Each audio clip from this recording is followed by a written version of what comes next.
네, 분배의 내용 저희가 쭉 살펴보고 있었는데요. 먼저 유다 지파와 요셉 지파에게 분배하는 길갈에서의 분배 내용 살펴봤고요. 자, 13장부터 어, 이제 24장까지가 분배라면 이제 18절부터 21절까지의 실로에서 기업이 분배되는 내용들 우리가 함께 살펴보겠습니다. 자, 실로는 이 에브라임 지파에 속해 있는 땅이죠. 그래서 여기 에발산 그리심산 사는 세겜의 바로 아래쪽에 있는 곳이 바로 이제 실로라고 하는 곳입니다.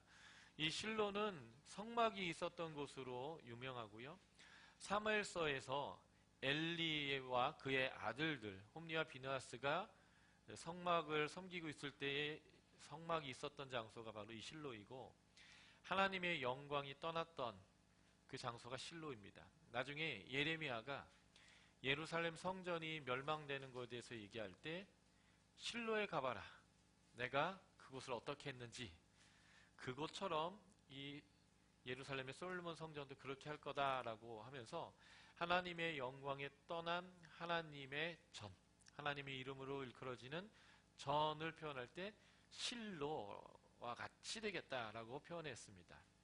그래서 예레미야가 내 집을 강도의 굴로 만드는구나 이 얘기를 그 예레미야에서 했는데, 예수님이 그 솔로몬 성전이 무너지고 다시 세워진 헤롯 성전을 재건축한 헤롯 성전에서 그 예레미야의 말을 인용하면서, 이사야의 말은 내 집이 만민이 기도하는 집인데 너희가 예레미야 말대로 성전을 강도의 굴로 만드는구나 하면서 이 헤롯 성전의 파괴에 대해서 얘기하는 본문이 이렇게 되어 있습니다. 그래서 이 실로가 역사가 그렇게 솔로몬 성전의 멸망의 설명에 사용되어지고, 이 멸망이 헤롯 성전의 멸망으로 연결되는 그 쭉 역사의 그 출발점이 이 실로, 하나님의 영광이 떠나는, 하나님의 성전이 버려지는 역사의 출발점, 그 실로와 연관된 역사입니다.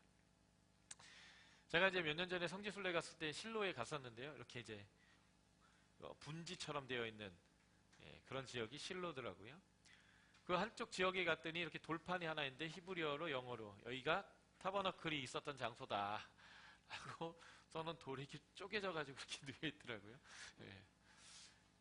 폐허가 된 하나님의 성소가 있던 자리여서 일부러 쪼개놨는지 어쨌는지 모르지만 하나님의 성막이 여기 있었다라고 하는 돌 팻말조차도 이렇게 폐허처럼 되어져 있는 것, 이게 바로 이제 실로입니다.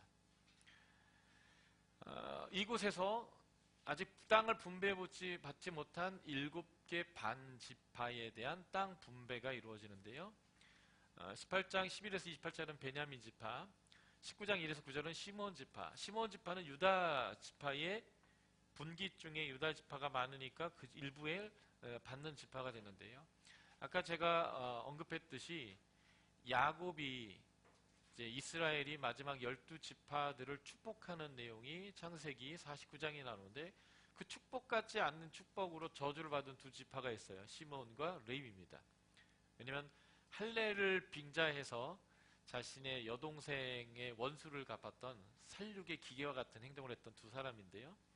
레위인들은 흩어져 살지만 그것이 복이 되는 헌신의 일이 됐고, 시몬 지파는 이 유다 지파 안에 분배를 받았지만 나중에 남유다 왕국과 북이스라엘 왕국으로 쪼개질 때 10지파는 이 윗 이스라엘에 속해 있거든요. 그러다 보니까 이제는 이들이 분배받은 땅에 시몬 지파가 있는 게 아니라 윗 지파에서 살게 되고, 이제 시몬 지파는 흩어져서 그 존재가 어떻게 되는지 모르도록 되어지는 그런 일들이 나중에 되어지는 것을 볼 수 있습니다. 스불론 지파, 스불론 지파 여기죠. 이스라엘 계곡, 이사갈도 이 이스라엘 계곡 아주 좋은 땅을 받았습니다. 아셀은 악고 평야라고 하는 평야 지역을 받았고요. 아셀, 납달리까지 쭉 설명하고, 단지파에 대해서 설명할 때 원래 단이 분배받은 땅은 여기인데요. 여기가 이제 블레셋 땅이기 때문에 믿음으로 취하지 못하니까 이들이 이제 만만한 땅 찾아와서 이 위쪽으로 가게 되는데, 이 정복의 사건은 어제 말씀드렸지만 사사시대 때에 일어났던 일인데요. 여호수아에서는 이미 그 이후의 역사의 기록이다 보니까 이 부가적 설명을 설명하는 내용을 볼 수 있습니다. 그리고 마지막에 여호수아, 에브라임 지파에 속해 있는 사람이지만 갈렙과 함께 하나님의 믿음의 사람으로 되어지는 이 여호수아의 땅을 분배하는 내용을 한 번 더 추가하는 형태로 7지파의 땅의 경계와 기업에 대해서 설명하고 있습니다. 말 그대로 하나님이 분배해 주신 은혜의 사역이고요. 이 분배조차도 아직 완전히 정복된 것은 아니에요. 근데 하나님이 반드시 정복하게 할 테니까 분배하라라는 거예요. 그래서 이 하나님이 반드시 주실 땅에 대한 약속을 믿고 분배하고 그 약속을 믿고 정복해 나가는 계속적인 믿음의 사건들을 지금 하나님 앞에서 이루어져 나가고 있는 것이 바로 이 실로에서의 땅 분배적 사건이다라는 것을 우리가 알 수 있겠습니다. 자, 20에서 21장에 이 7지파 외에 레위 지파에 대해서 분배하는 내용이 나오는데 레위 지파는 땅이 없습니다. 그렇지만 하나님께서 48개의 성읍을 수요하도록 하는 은혜를 베풀어 주셨습니다. 그것이 레위인들의 성읍인데 그 48개 중에 6개의 도피성을 포함한 성읍을 갖겠습니다. 땅을 갖는 게 아니라 도시를 갖게 된 거죠. 20장의 도피성에 대해서 나옵니다. 요단 서편의 3개, 요단 동편의 3개입니다. 그래서 요단 서편에 납달리 지역의 갈릴리 가데스에 하나가 있고요. 저 위쪽이죠. 에브라임 지파의 세겜, 하나님의 언약이 있었던 땅 세겜, 중부죠. 그리고 유다 산지 기럇 아르바, 이게 옛 지명이고 이게 이제 새 지명이 헤브론이 되는데요. 바로 이 유다 지파 땅에서 요단 서편의 새 땅과 요단 동편의 2지파 반에게 주었던 땅에 또 하나씩, 그래서 3개, 루벤 지파의 베셀, 요 아래지역이죠. 그리고 갓 지파의 길랏 라몬 지역, 그리고 므낫세 지역인 골란, 바산 골란이죠. 이 바산 골란은 우리로 얘기하면 대관령 같은 곳이에요. 고원지대이고 목초지고, 그래서 아주 그런 목초지에서 좋은 풀을 먹고 잘 자란 퉁퉁한 소를 바산의 소라고 표현합니다. 이제 아모스서를 공부해 보면 그렇게 잘 먹고 잘 살아서 살이 퉁퉁하게 쪘는데 계속 타락한 귀부인들을 표현할 때 이 바산의 암소더라라고 표현한 지역이죠. 그래서 이렇게 고르게 6지역에 위로부터 아래까지 동으로 서까지 다 이 도피성을 줬는데, 이것은 모든 사람들이 하나님의 보호와 법적인 보호를 누구나 받을 수 있도록 하는 혜택입니다. 하나님은 공의를 통해서 사람이 살아갈 수 있는 나라를 만들었는데 그 중에 하나가 법정이거든요. 그 법정의의 혜택을 누구나 어디서나 공정하게 받을 수 있도록 하나님께서 해주신 사역이 있다면 그것이 바로 도피성이다라는 것이고요. 이 도피성에 대한 규례가 가장 자세하게 나온 것은 민수기 35장입니다. 그러므로 지금 민수기 20장에 나온 도피성의 얘기는 모세와 하나님이 언약을 맺고 하나님이 그 땅에 들어가거든 반드시 이런 법정의를 세워라라고 약속해 주셨는데, 그 약속을 하나님이 이루어 주었을 때 이 백성이 그 하나님의 말씀대로 순종하여 그 도피성을 세우는 순종의 사건, 그래서 하나님의 약속대로 순종했다라는 것들을 성취를 보여주는 이야기로서의 여호수아 20장 얘기가 되겠습니다. 그러니까 사실은 이 도피성을 제대로 살피려면 더 자세한 규례인 민수기 35장을 볼 필요가 있겠죠. 이 민수기 20장 부분은 이 규례, 민수기 35장에 나오는 규례를 축약해서 간략하게 설명하면서 하나님의 말씀대로 순종해서 도피성을 세웠다라고는 성취적 이야기이기 때문에 그렇습니다. 언제냐? 가나안 땅에 들어가거든 이라는 거예요. 하나님이 그 땅을 줄 거기가 확실하니까요. 장소는 레위 성읍 중에 6성읍인데 동편에 3개, 서쪽에 3개라는 거예요. 목적이 뭐냐면 너희를 위한 것이다 라는 거죠. 살인을 고의적으로 하지 않은 사람이 신명기의 법, 구약의 법 안에는 눈에는 눈, 이에는 이, 살인에는 살인으로 갚도록 하는 동해보복법, 동해보복법이라는 것은 과도하게 벌하고 보복하지 말라라는 의미겠죠. 예수님은 이것을 복음서에서는 더하게 설명할 때 그렇게 하는 게 아니다, 원래는 용서하는 법이다 라는 것으로 이제 설명했지만요. 어쨌든 과도한 처벌이 되어지지 않도록 고의적인 살해하지 않는 사람의 생명을 보호하고 그 사람의 인권이 보호될 수 있도록 하는 목적이 바로 여기에 있습니다. 그릇살인한 자, 의도적이거나 원한이 없거나 하는 사람들이 여기에 도망가면 대제사장이 죽을 때까지 거기에 있게 되고 보호받게 된다라고 하는 거예요. 그렇지만 의도적으로 살해한 자, 그러니까 죽이려고 도구를 들었다거나 계획을 했다거나 하는 고의적 살해자, 고살자들은 그 사람이 도피성에 숨었다 할지라도 반드시 처벌을 받게 하는 것을 말하고 있는 것을 볼 수 있게 됩니다. 그러니까 다시 말해서 이 도피성은 인권과 법정의를 위한 하나님의 법 계획, 하나님의 통치 계획, 그것을 이제 보여주는 것이고요. 그래서 결론이 뭐냐? 이것을 통해서 땅이 더럽히지 않게 한다라고 하는 것입니다.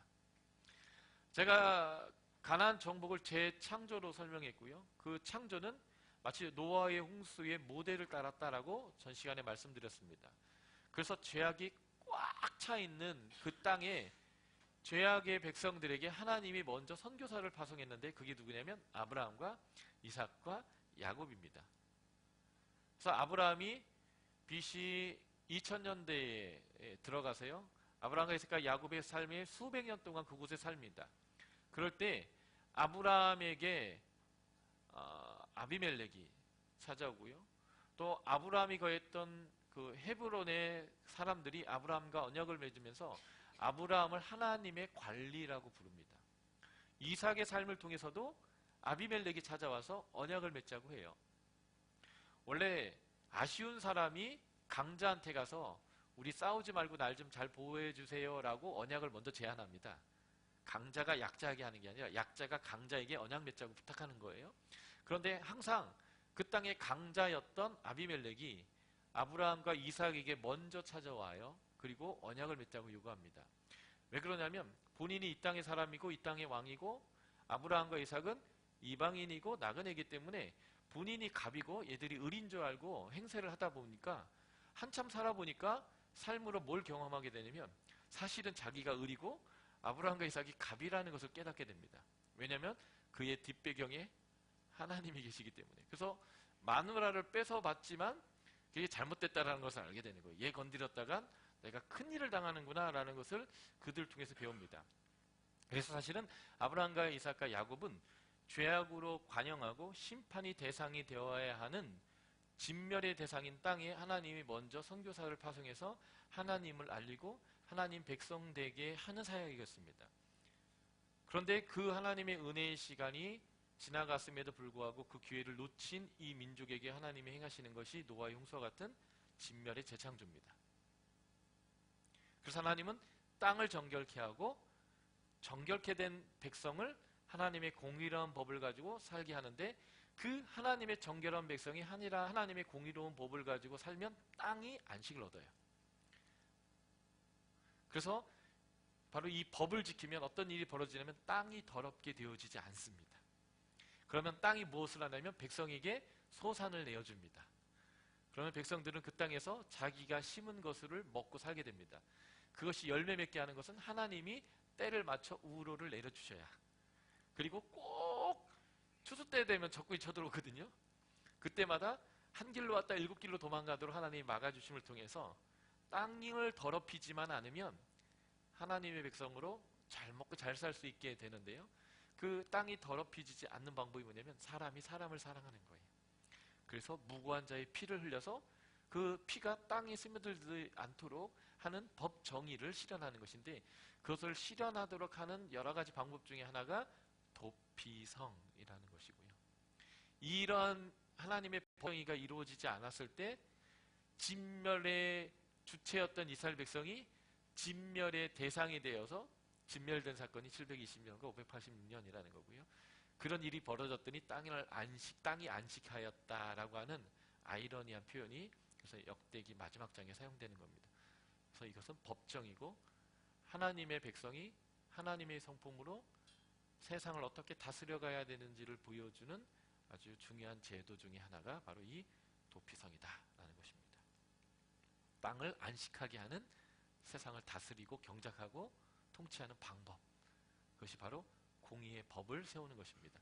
처벌할 자는 반드시 처벌하되 처벌해서는 안 되는 대상이 부당하게 처벌되지 않도록 법적 보호를 제공하는 거죠. 그러다 보니까 도피성이 한쪽에 쏠려 있으면 저 아래쪽에 있는 사람이 도피성으로 가다가 잡혀 죽게 되는 일이 벌어지는 거예요. 그래서 어디든 신속하게 법적 보호를 받을 수 있도록 도피성이 모든 땅에 골고루 위치하게 한 것이 6개를 하나님께서 만드신 이유가 되겠습니다.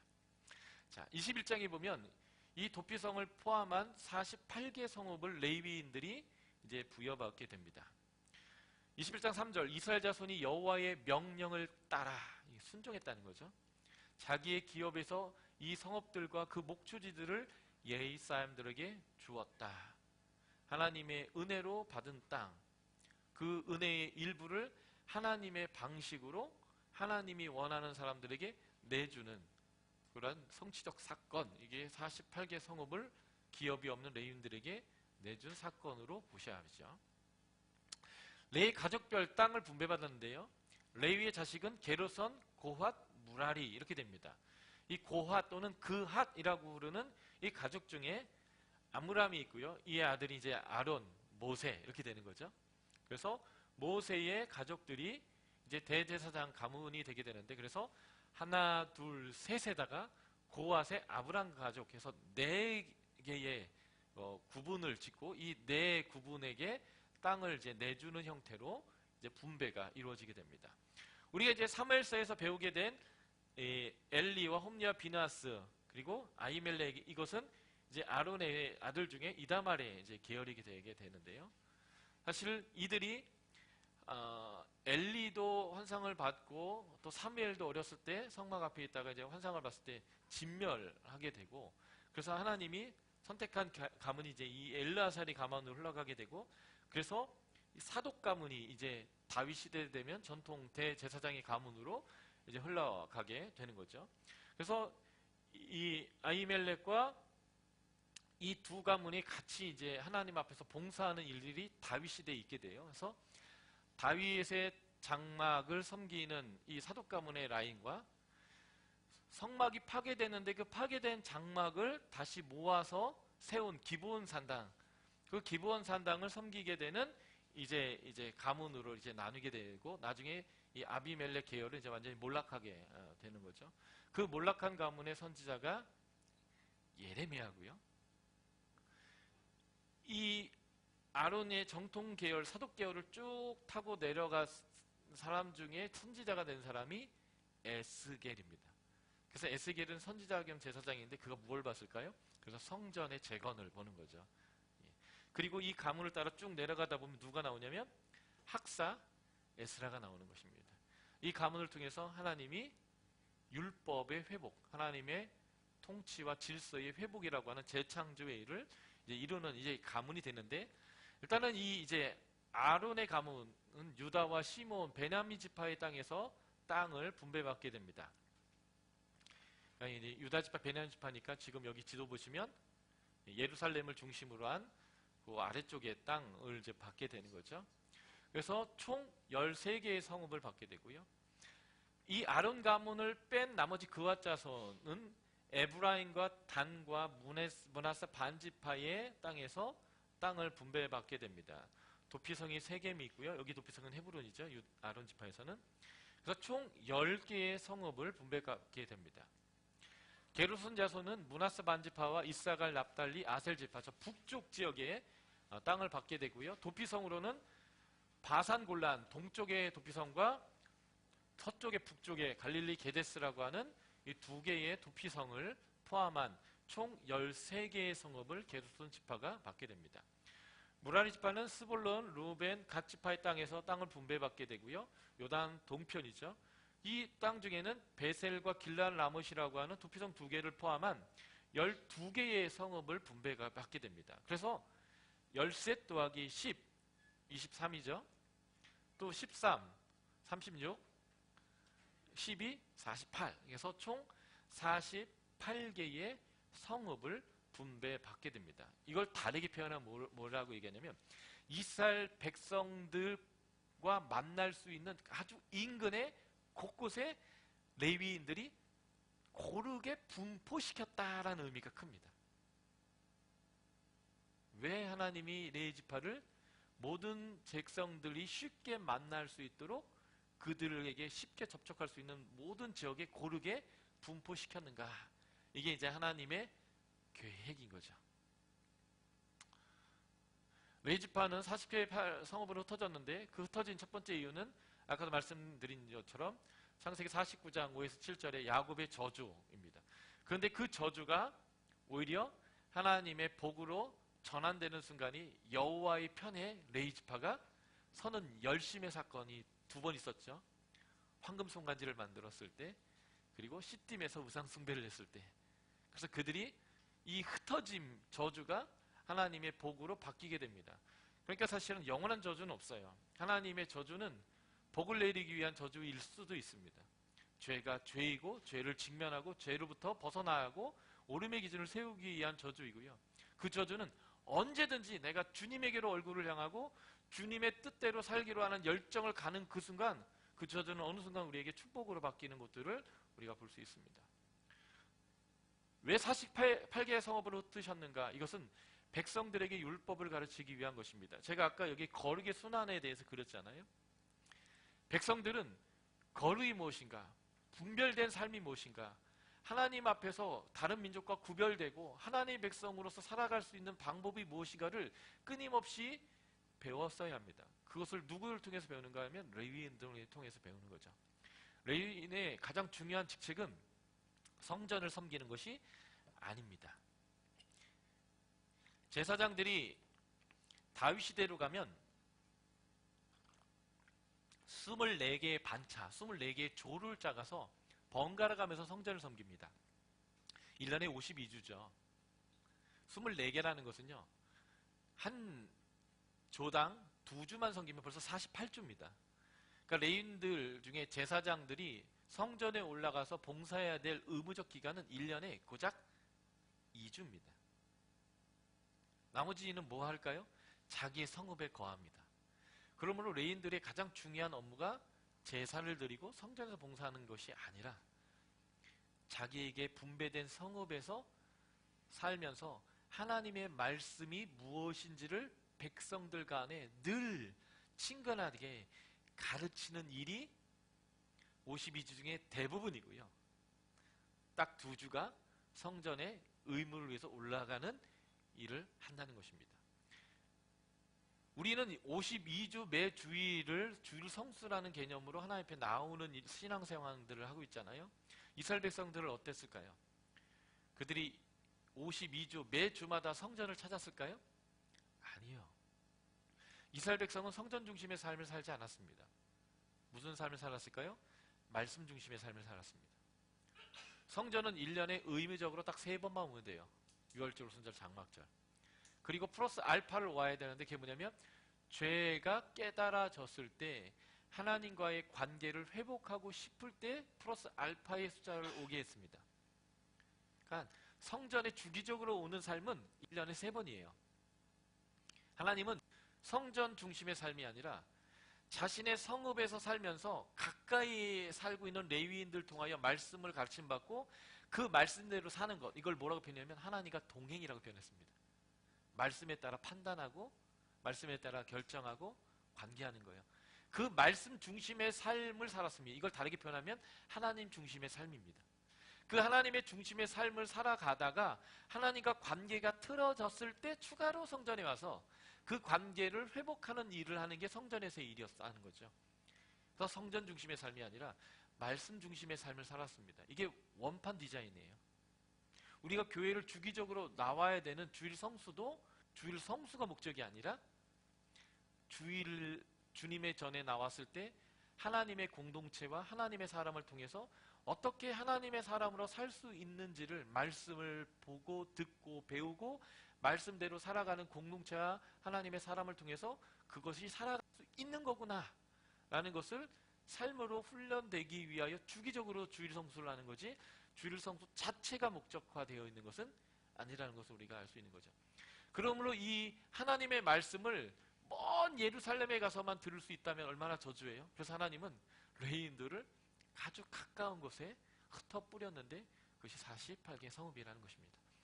그래서 백성들에게 율법을 가르치기 위해서 레위인들을 48개 성읍에 흩었습니다.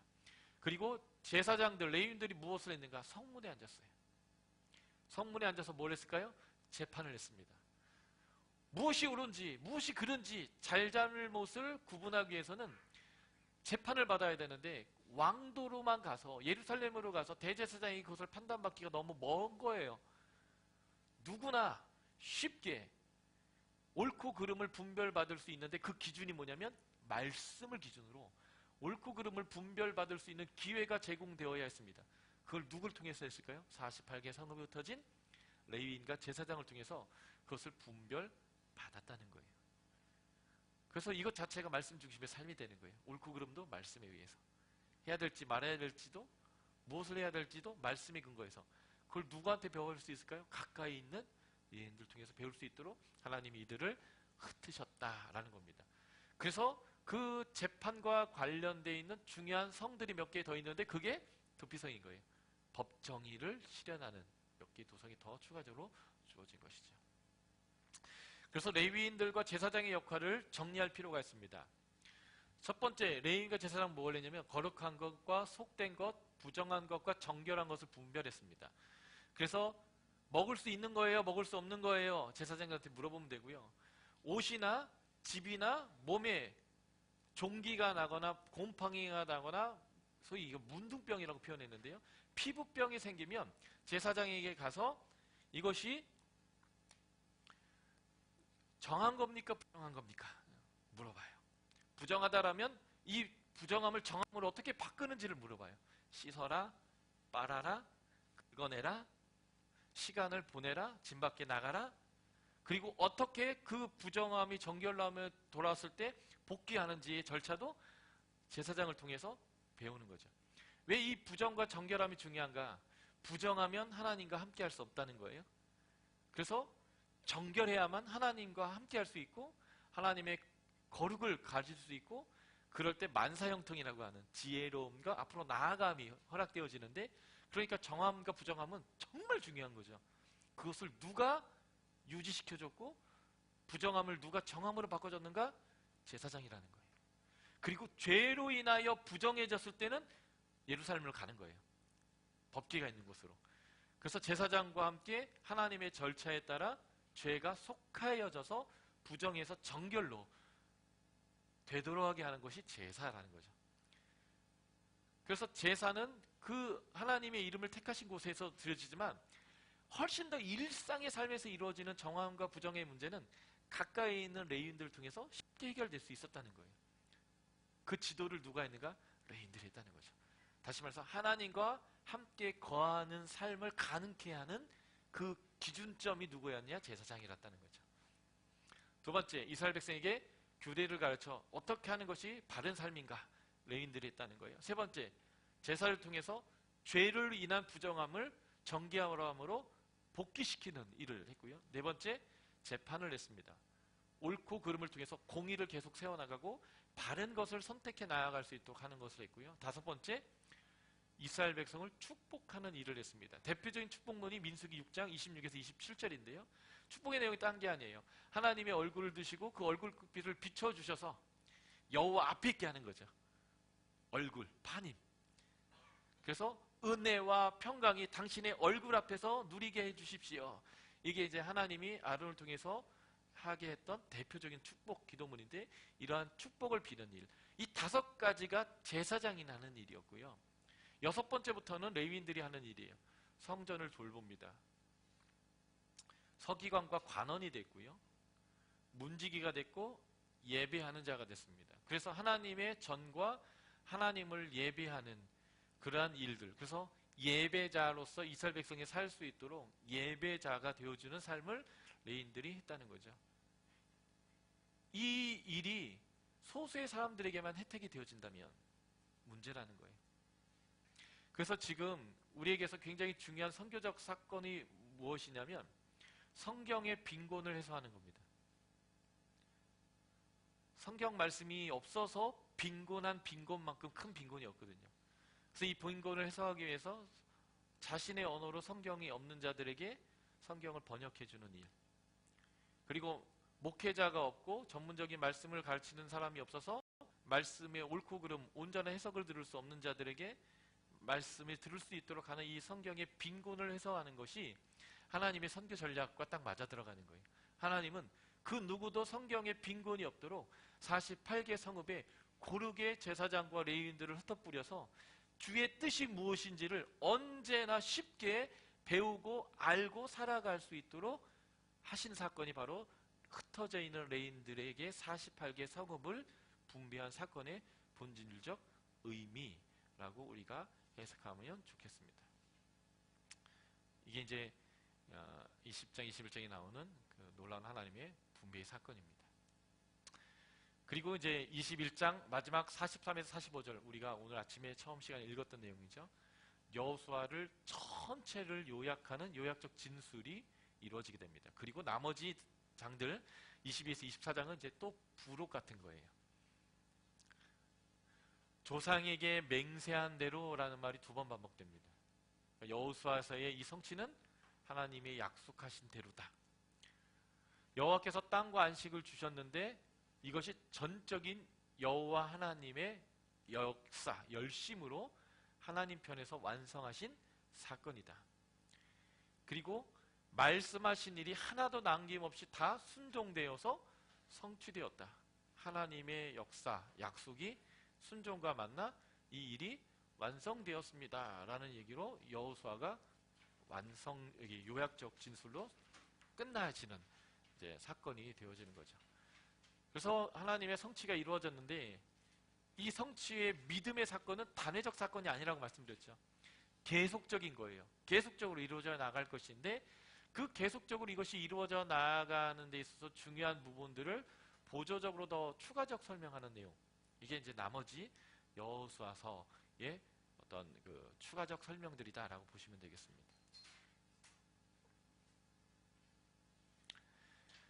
자, 22에서 24장이에요. 전쟁이 끝났습니다.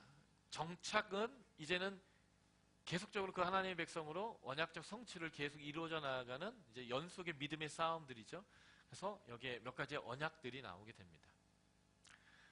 22장은 이제 요단 동편에서 땅을 차지했지만 요단 서편의 정복을 위해서 함께 싸우러 들어왔던 두 지파 반이 이제 원래 자신의 땅으로 돌아가면서 벌어진 일인데요. 그 중에 무엇을 했냐면 단을 쌓았다는 것입니다. 동편 기업을 받은 지파가 기업으로 돌아가면서 요단 언덕에 단을 쌓음과 그것 때문에 이스라엘 자손들이 이 두 지파 반과 전쟁을 하게 될 뻔했던 사건이 벌어집니다. 왜 이스라엘 백성이 단을 쌓은 두 지파 반에게 분노했는가라는 거예요. 16절과 19절은 이들이 단을 쌓은 것을 여호와를 거역한 사건으로 이 백성들이 이해했다라고 표현하고 있습니다. 왜냐? 신명기를 보시면요, 12장부터 19장에 걸쳐서 계속 반복되는 단어가 있는데 그것이 뭐냐면 여호와의 이름을 두려고 택하신 곳이라는 단어가 반복됩니다. 단일 성소예요. 성막이 있었던 곳이 바로 그곳입니다. 길갈, 실로, 그리고 사무엘서에 보면 노비라는 곳에도 잠깐 있었던 것을 보게 되는 거죠. 계속 옮겨 다녔어요. 그러다가 예루살렘의 성전이란 건물이 세워지면서 그것이 한 곳으로 지정됐지만 원래는 여호와의 이름을 두려고 택하신 곳이 단일 성소의 개념으로 되어집니다. 그래서 이동되었던 거예요. 처음에는 그 곳 외에서 예배를 드리는 모든 장소를 열왕기는 뭐라고 표현하면 산당이라고 표현합니다. 내가 산을 향하여 눈을 들리라. 나의 도움이 어디서 올꼬? 왜 산을 향하여 눈을 도우냐? 도움이 어디서 오냐고 생각해서 산을 보냐 하면 신과 가까운 장소, 이게 산이라고 생각해서 신의 도움이 하나님과 가까운 산에서 온다라고 생각한 거예요. 그러니까 그런 장소에서 예배를 드리는데 하나님 택하신 곳이 아닌 모든 곳은 산이 아니어도 다 산당이에요. 여호와의 이름을 두시지 않은 곳에서 예배드리는 모든 것이 다 산당입니다. 기브온도 산당이라고 부르는 이유가 뭐냐면 실로 성소에 파괴가 되고 솔로몬 성전이 지어질 때까지는 여호와 이름을 두르고 택하신 곳이 없어요. 그래서 기브온조차도 산당이에요. 여호와의 이름을 두려고 택하신 곳 외에 어떤 단도 세워야 돼서는 안 되고 예배드리면 안 되는데 이 두 지파반이 동쪽으로 넘어가면서 단을 세우니까 그 신명기의 법을 어겼다라고 이 민족이 생각한 거예요. 근데 왜 이것이 전쟁까지 일어나야 되는 것인가? 이 사람들은 이 죄가 전 민족에게 영향을 미칠 거라는 것을 알았기 때문에 그렇습니다. 아간의 사건을 통해서요. 한 개인과 한 가족의 타락이 이 민족 전체의 전쟁의 패배와 그리고 오히려 주위에 있는 이 적국에 의해서 우리가 멸망당할 것 같은 두려움까지로 고통으로 확 들어왔었거든요. 그래서 이들의 죄가 우리 민족 전체의 죄가 될 것에 대한 두려움으로 이들이 이 죄를 제거하려고 신명기에 그렇게 나와 있잖아요. 13장에 우상을 숭배하면 그 도시 자체를 다 죽여버리라고. 그러기 위해서 전쟁을 확 일어났던 것이죠. 그런데 신명기 20장에는 전쟁 수칙이 있어요. 전쟁 수칙이 뭐냐면 무조건 가서 싸우는 게 아니라 항복 먼저 권유하라는 거예요. 그래서 대제사장이 비느하스가 가서 너희 왜 이따위로 구냐 라고 먼저 회개의 기회로 그냥 무조건 갖다 들이받지 않고 이제 얘기하기 시작했어요. 그랬더니 오해가 풀리기 시작한 거죠. 아, 이거 예배 드리려고 한 게 아니에요. 기념물입니다. 여호수아에 계속 나오는 기념물 중에 또 하나의 기념물이에요. 르우벤, 갓, 므낫세의 반지파는 왜 단을 쌓았는가? 단을 쌓는다면 예배를 드리려고 하면 요단 동편 지들이 살던 땅에 세워야 되거든요. 그런데 요단 서편 자기네 땅 아닌 언덕에다 세워놨다라는 거예요. 왜인가? 요단 서편에 있는 지파가 그것을 보아주기를 원했던 거예요. 예배를 위한 게 아니라. 그래서 증거라는 단어가 계속 반복돼서 나옵니다. 그리고 그 단의 이름이 옛인데요. 히브리어로 옛인데 그 옛의 뜻 자체가 증거예요. 그러니까 증거물을 세웠다는 거예요. 이스라엘 편에 싸운 것은 다수의 요단강 서편 사람들이 소수의 자신들이 동일한 민족임을, 동일한 하나님을 섬기는 백성임을 기억하고 분리되지 않도록 기억해달라고 쌓은 단이다라는 의미인 거죠. 네. 이제 바로 이제 사사기 배우실 건데요. 사사기에 보면 기드온이 전쟁을 하는데요. 이 에브라임 사람들이 좀 독특한 것 같아요. 꼭 뒤에 나타나요. 뒤에 나타나가지고 왜 우리 안 불렀냐고 막 난리를 쳐요. 그러면 또 기드온은 요단 서편의 사사거든요. 내 만물이 니들의 끝물보다 낫겠느냐, 니들 흘렀다 이렇게 너스를 했더니까 그렇지? 하고 그냥 둘이 화해가 돼요. 그런데 요단 동편으로 이 기드온이 넘어갔어요. 전쟁을 하기 위해서 계속. 그런데 요단 동편에 스꽃과 부니엘 사람들한테 우리 피곤하다, 떡 좀 달라 이렇게 했더니 왜 우리가 줘야 되는데? 이런 식으로 나와요. 그러니까 강 하나 건넜는데 벌써 이 민족이 두 개로 갈리는 거예요. 그래서 기드온이 전쟁을 마치고 돌아올 때 이 스꽃과 분이엘에 보복을 하는 민족 가운데 분쟁이 일어납니다. 또 하나, 요단 동편의 사사인 입다가 전쟁을 하는데요. 전쟁할 때 오라고 할 때는 또 안 오다가 에브라임 제파 전쟁 끝날 때쯤 되고 또 찬 나타나가지고 왜 우리 안 불렀냐고 막 야단을 치는 거예요. 그 막 전쟁을 하려고 하는 거예요. 근데 이때는 요단 서편의 사사가 얘기했을 때 술술 넘어갔는데 요단 동편의 사사하고 에브라임체가 만나니까 그냥 전쟁이 일어나는 거예요. 화해가 안 일어납니다. 그래서 이제 나중에 요단 넘어갈 때 이 지키고 서 있어가지고 너 발음해봐. 쌀 하는데 살 그러면 죽이는 거예요. 발음이 안 되는 거죠. 그래서 십볼렛 해봐 그랬는데 십볼렛 했는데 십볼렛 하면 너 에브라임이구나. 아마 이 사투리가 있었던 것 같아요.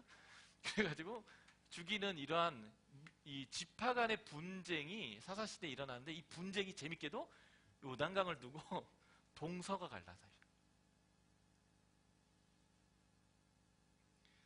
그래서 이 일을 예상하고 요단 동쪽으로 넘어가는 지파가 우리 하나다라는 것을 기억해달라고 요단 서편에 세워진 이 사건이 바로 이 단의 사건입니다. 이게 일종의 우리 안에 언약이다. 그래서 서로가 서로를 동족으로 이해하고 하나님을 섬기는 민족으로 서로를 존중하자, 이해해달라라고 이제 요청하는 그러한 것이죠.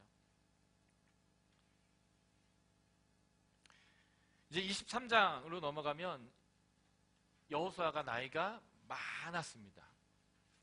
그래서 이제는 그가 이제 죽을 때가 다 되는데요. 이스라엘 백성들에게 마지막 유언과 같은 요청을 하는 사건이 바로 이 언약을 지키는 하나님의 언약을 지켜라라는 거예요. 하나님은 언약을 지키셨다는 거예요.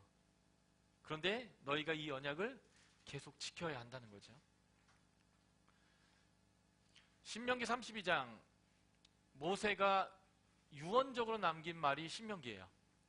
40년째 11월 1일 날 이 말씀을 했고요. 12월 초쯤에 죽었거든요. 모세는 죽을 줄 알았어요. 왜냐하면 하나님이 민수기 27장에서 못 넘어간다. 여기서 죽어라 했고, 그래서 이미 여호수아를 세웠기 때문에 그는 죽을 것을 직감하고 유언적인 유언을 남긴 게 신명기 자체입니다. 그 사람의 유언의 요약이 이런 거예요. 내가 오늘 너에게 증거한 이 모든 말을 너희 마음에 두고, 쉐마와 똑같죠. 마음에 새겨라. 너희 자녀에게 명하여 이 모든 말씀을 지켜 행하게 해라. 너에게 존재하는 그 말씀을 너희 자녀의 마음에 존재하게 해라. 이것이 네가 나를 사랑하는 거다. 이게 마지막 모세의 5번째 마지막 설교의 핵심이거든요. 여호수아가 세워질 때 여호수아 1장에서 이것의 반복인 거예요. 좌로나 우로나 치우치지 말고 이 율법을 다 지켜라. 내 입에서 이 율법이 떠나지 말게 해라. 그것을 다 지켜 행하라. 근데 이 여호수아가 자신이 이제 마지막 퇴임하고 마지막 사역을 정리하고 생을 마감할 때 다시 그들에게 요청한 내용이 뭘까요? 똑같습니다. 여호와의 말씀을 지켜라. 이것이 너희 안에 존재하게 해라 라는 거죠.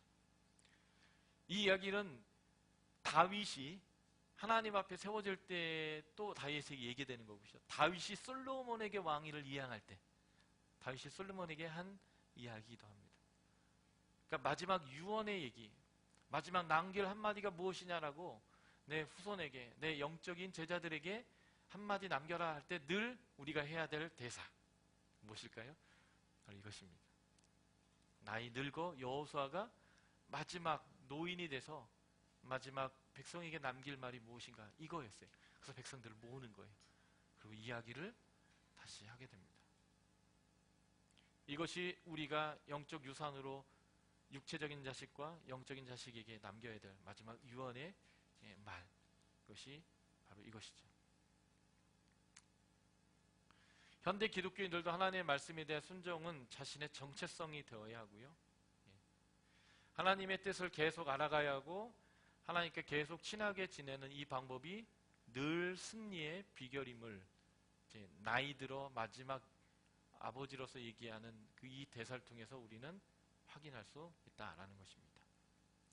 그래서 이 얘기를 하기 위해서 이 여호수아가 꺼낸 내용의 핵심은 이거예요.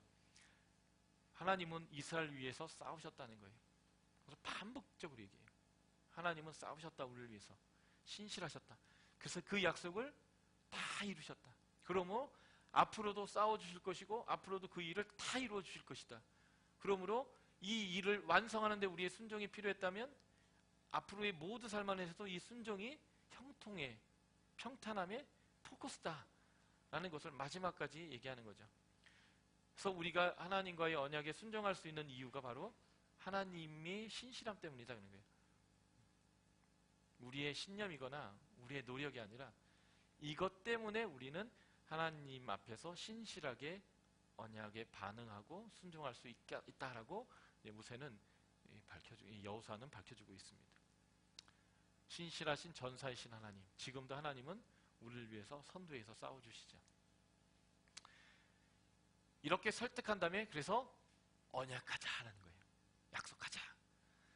그런데 이 약속을 정복전쟁이 시작했을 때에 했던 세겜이란 그 의미가 있는 그 장소에서 다시 하자는 거예요. 늘 이곳에서 하나님과 우리의 관계가 회복되는 장소로 아직 못을 박아버리는 거죠. 그게 마지막 24장에 나오는 세겜 언약이 되겠습니다. 하나님 앞에 보였다. 이것이 여호와의 성소다. 지금 그러니까 세겜에 뭐가 있다는 거예요? 성막이 있다는 거예요. 성막이 실로에서 여기로 왔다가 다시 실로로 간 것 같아요. 여호와가 백성들과 언약을 세운 곳이고 애굽에서 가져온 요셉의 뼈가 장사된 곳입니다. 정복전쟁 중에 이스라엘 백성이 하나님과 언약식한 그곳에서 다시 한번 그것을 재확인하는 시간이 바로 이 언약이 되겠죠. 시내산 언약과 신명기 자체는 고대 근동 사람들이 언약을 맺는 언약 조항에 맞춰서 맺어진 언약입니다. 이 언약을 종주권적 언약 또는 봉신 언약이라고 부르는데요. 왕과 그 백성 사이에 맺는 언약이 바로 이 봉신 언약, 종주권적 언약입니다. 이게 이제 고고학적 발굴을 통해서 엄청 이런 언약들이 쏟아져 나왔어요. 그래서 조약과 언약이라고 하는 이제 책이 있는데요. 이게 이제 BC 1400년대 아브라함의 모세의 시대 때로부터 아수르 시대인 700년대까지 이러한 언약 형태의 언약 토판들이 숱하게 쏟아져 나왔습니다. 그 언약의 내용들을 쭉 살펴봤더니요, 신기하게도 성경하고 똑같은 거예요. 특별히 신명기 한 권 자체가 이 언약 문서의 틀을 그대로 갖고 언약을 맺었다는 겁니다. 다시 말해서 하나님의 커뮤니케이션인데요. 나는 하나님이고 너는 내 백성이다 라고 하는 것이 이 언약인데, 그 당시에 그런 의미를 전달하는 언약서, 언약 양식을 그대로 사용해서 하나님이 언약을 했다는 거예요. 그래서 출애굽기 20장부터 24장까지가 그 형태로 되어 있고요. 이거에 대한 축복과 저주의 문서가 레위기로 붙어 있어요. 그리고 신명기 자체에는 1장부터 이 28장까지가 그 축복과 저주의 형태로까지 완성되는 하나의 완벽한 언약 문서입니다. 근데 이 틀을 그대로 유지한 게 지금 여호수아 24장의 세겜 언약이에요. 그러니까 그 당시에 하나님과 맺었던 언약을 다시 리바이벌에서 결코 잊어먹지 못하고 나는 하나님의 백성입니다 라는 것을 확실하게 기억할 수 있도록 재현한 언약식의 사건, 이것이 바로 24장의 세겜 언약이다 라고 보시면 좋겠고요. 여기서 핵심 단어는 여호와를 섬김입니다. 나와 내 가족은 여호와를 계속적으로 섬기기로 결정하겠다. 너희들 오늘 택해라. 여호와를 섬길 건지 이 땅의 신들을 섬길 건지 택해라. 그래서 이들이 우리도 하나님을 섬기겠습니다 라고 했거든요. 그리고 여호수아는 얼마 되지 않아서 죽었을 거예요. 그런데 여호수아가 죽자마자, 여호수아와 함께했던 장로들이 죽자마자 이 백성이 하나님을 알지 못하게 되고 우상을 숭배하게 되고 타락하는 이제 사사시대로 넘어가게 됩니다. 그래서 신앙교육은 한순간에 이루어지는 게 아니라 끊없이 되뇌이고 되새지이고 되새겨져야 하는 거죠. 그래서 주일 성수가 중요한 것 같아요. 계속적으로 주님 앞으로 나와서 잔소리 같지만 또 듣고 하나님이 어떤 분인지, 하나님의 원칙이 무엇인지, 하나님의 방법이 무엇인지, 하나님이 기뻐하는 것이 무엇인지 또 듣고 또 들어야 됩니다. 이게 자꾸 안 들으면 딴 길로 가게 돼 있는 것 같아요. 그래서 여호수아는 그것을 알았기 때문에 이 세계의 언약을 통해서 마지막 유언적인 가르침으로 이것이 형통함의 방법인 것들을 이스라엘 백성에게 제시했던 이야기입니다. 그래서 다시 큰 돌을 성소 곁 상수리 나무 아래에 세웠다라고 합니다. 세겜에 유적지에 이런 돌이 있다는데 이게 정말 그건지는 저도 모르겠어요. 근데 국학자들이 이제 그렇다니까 그런 것 같은데, 그래서 여호수아에 보면 이제 기념물들이 계속 반복되는 거예요. 계곡에도, 산에도, 마을에도, 도시에도 가는 곳마다 하나님과 우리와의 스토리가 쓰여지고 하나님과 우리와의 언약이 새겨지고 거기에서 기뻐하고 여기서 고통을 경험하면서 이러면 안 되겠다라는 슬픔을 경험하고 하는 역사들을 계속 반복하는 거죠. 도를 하시는 이유가 뭐냐면 돌은 웬만하면 1000년 가는 거니까 잊어먹지 말라라는 의미로 돌을 해서 기념물을 세웠다는 것입니다.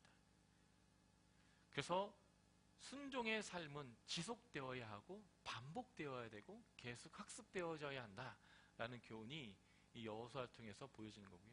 그것이 잊어먹지 못하도록 우리의 신앙을 나무에 새기고 우리의 신앙을 땅에 새기고 우리의 신앙을 산에 새기고 우리의 신앙을 교회 예배당에 새기고 우리 공동체의 어떤 특별한 같이 경험했던 어떠한 역사의 안에 계속 심어내는 이런 것들을 해내는 것이 아마 목회의 아주 중요한 기술이 되지 않을까 싶습니다.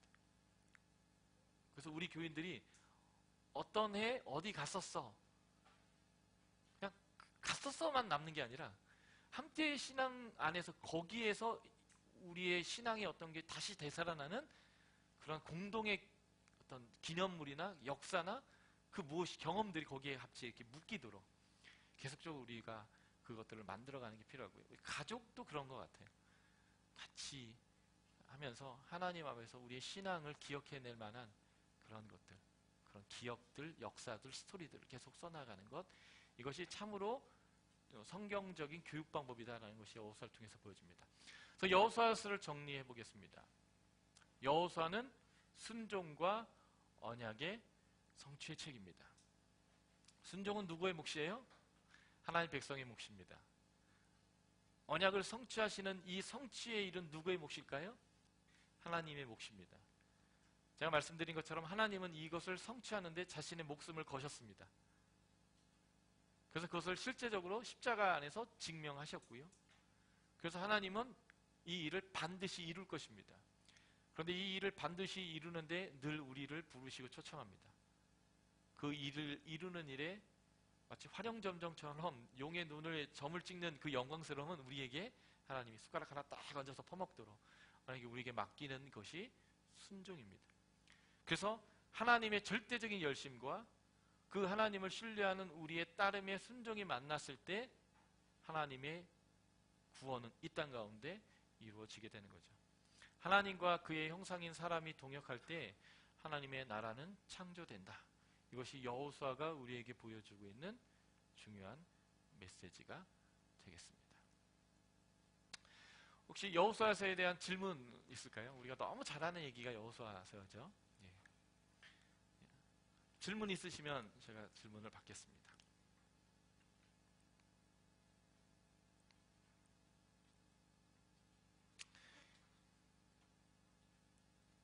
네.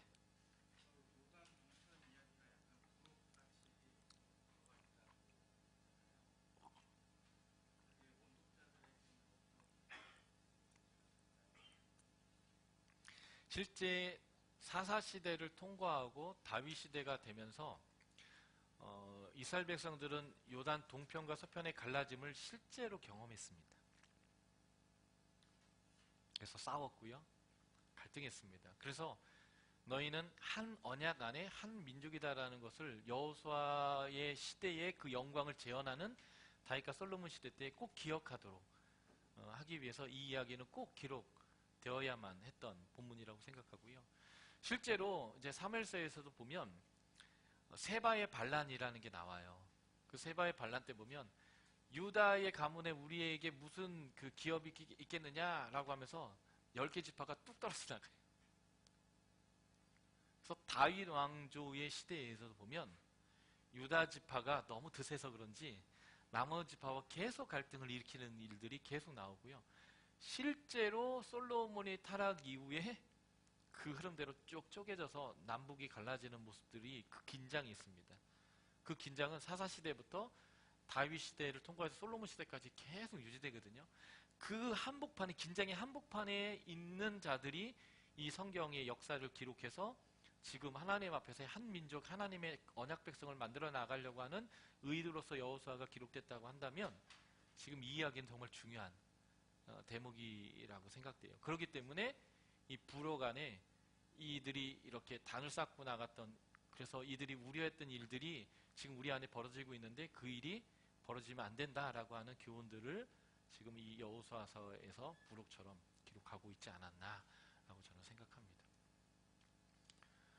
사실 우리가 한 하나님을 섬기지만 선거 때가 되면 무슨 당으로 호남 영남 해가지고 한 교회 안에서 자꾸 갈라지거든요. 그러니까 수많은 것에서 갈라져요. 교회가 부흥하면 개척 멤버나 아니면 그 초기 멤버와 신진 세력들, 그런데 신진 세력들이 또 뛰어나가지고 또 이렇게 되면 또 이게 또 갈라지고요. 수많은 하나님의 한 백성 안에 수많은 갈라짐이 있어요. 그럴 때마다 우리가 하나의 몸이고 하나의 하나님의 언약 공동체라는 것들을 이루어내는 그런 언약식들을 계속 반복해야 돼요. 정치적 성향이 달라도, 출신 성분이 달라도, 빈부가 달라도, 배우고 배움의 차이가 달라도,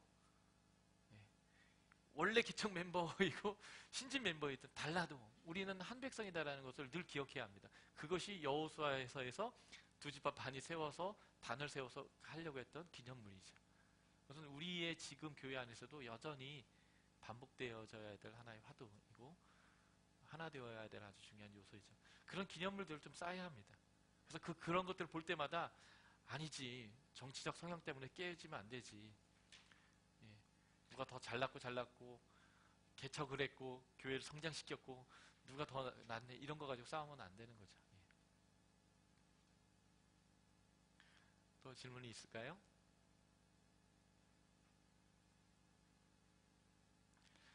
네, 이제 성공을 맛봤다면 쉬셨다가 또 실패를 맛보셔야 됩니다. 잠깐 우리가 브레이크 하도록 하겠습니다. 수고하셨습니다.